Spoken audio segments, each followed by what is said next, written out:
Okay, Schaef, today we're starting out with Salt. This is the much heralded, I guess, Angelina Jolie film. She plays an agent of some sort. We can't say too much because we don't want to give it away, but I guess it's a spy thriller. Not really much to give away here. If you try to explain the plot in this movie, you'll be very confused because every once in a while they stop and somebody tries to explain the plot between the stunts. I didn't get any of it. I just found it, well, the first thing I have to point out is that there is no Angelina Jolie in a cat suit bending over anything, so I found that slightly refreshing. But I just thought it was so unbelievable. The stunts were ridiculous. The action was ridiculous. I mean, come on. To the point where actually it turns out that the breakout comedy hit of the summer is in fact Angelina Jolie in Salt.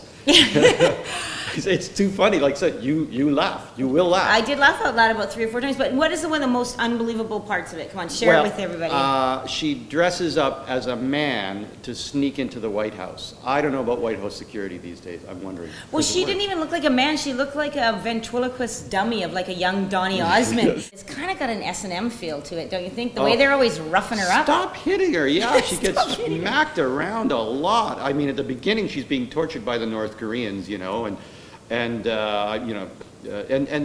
later on, she's in handcuffs in a helicopter, and some guy's smacking her about that. I'm thinking, you caught her. Stop hitting her. Hollywood about this film was that it was originally offered to Tom Cruise, and when you watch it, it is obvious it was a Tom Cruise film because from leaping from one truck roof to another to the jumping down the elevator shaft, I mean, it was Tom Cruise 101. Well, all you had to do was change the character's name from Ed to Evelyn, and you got to go from Tom to Angelina. Yeah, it's the exact same Tom Cruise movie. Yeah. Stay back! Last chance! Somebody is setting me up! Don't make me put you down! No! Come on, Ev. No! What he says? On the ground! Down We'll sort this out, I promise. I gotta bring you in, sober, face down! Somebody's going to try to kill the Russian president, you know that! Do something about that! Come in and tell us That's what you should be worried about. There's nowhere to run! Quit now! No, I didn't do anything.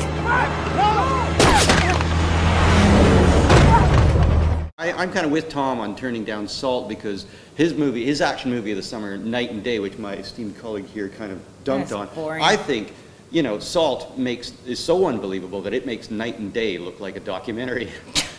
Okay, on a less violent note, we have Ramona and Beezus, the Vancouver-filmed adaptation of the Beverly Cleary novels, with Joey King as Ramona and Selena Gomez, the Disney tween star, as the older Beezus.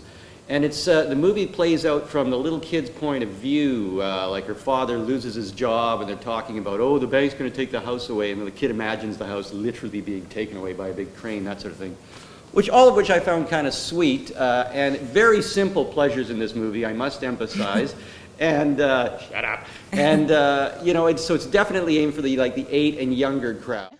Well, that'll be $1, please. Exact change, pervert. Ramona, Henry doesn't have to pay. Here. Beezus! Thank you. Beezus! Shh! Beezus! Beezus, that won't taste good!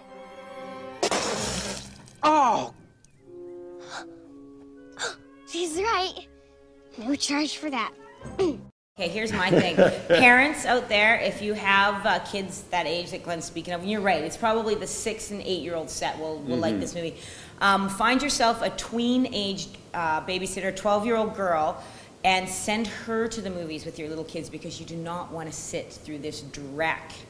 It was cute. Oh, it was what sweet. was cute about it? It was every kid cliche in the book to, let's build a, you know, a lemonade stand to save daddy in the house, okay? The kid's like 10, right? She's probably been playing World of Warcraft or something at home. No, She's not gonna... well, these are very retro books, and they kind of went with the original spirit of the books, many of which were written in the 50s and the 60s. The author, Beverly Cleary, is now in her 90s.